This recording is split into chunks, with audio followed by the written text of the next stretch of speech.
আর গোপীনাথ একটা নাড়ু নিয়ে আধখানা খেয়ে রঘুনন্দনের বদনে ধরে দিয়েছে। রঘুনন্দন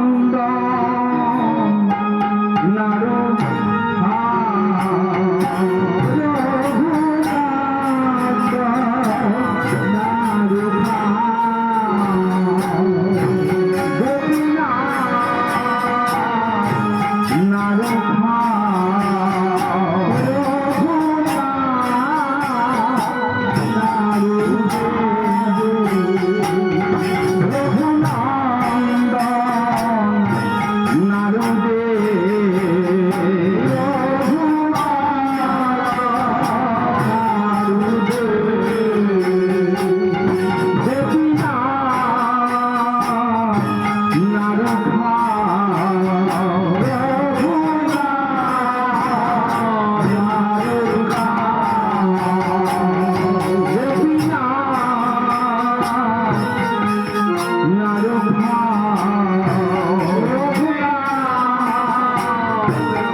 ভগবান পাশাপাশি বসে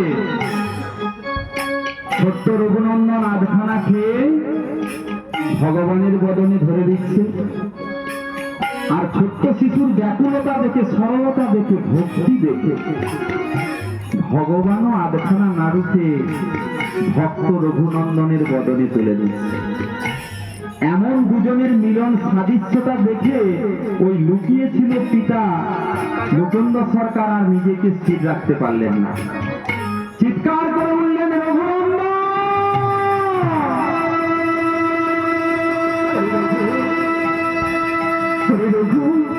আমি কি দেখলাম, আমি কি দেখলাম?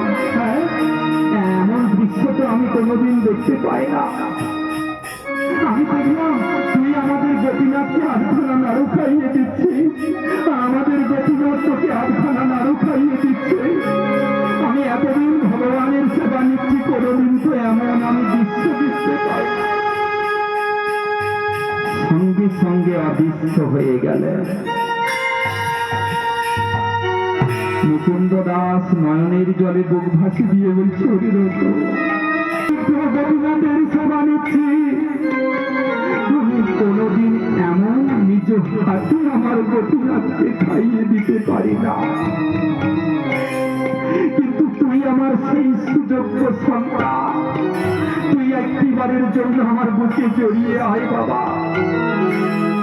আমি যে তোকে পুত্র রূপে পেয়েছি, এই মানব জনক ধন্য ধন্য আমি রঘুরে, আমার পিতা হওয়ার জন্য তুই আমার সেই ছেলে, যার হাত থেকে যে নিজের হাতে আমার আরাধ্য বিগ্রহ গোপীনাথকে নাড়ু খাওয়াইতে দেখলাম।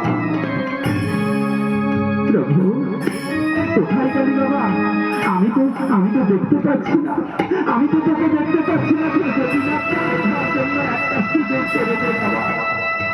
আর একটিবার তুই আমায় কৃপা করে বল, আমি যেন গোপীনাথ আর আমার ছোট্ট রঘুকে যেন সেই মিলন সাদৃশ্য দেখতে পাই।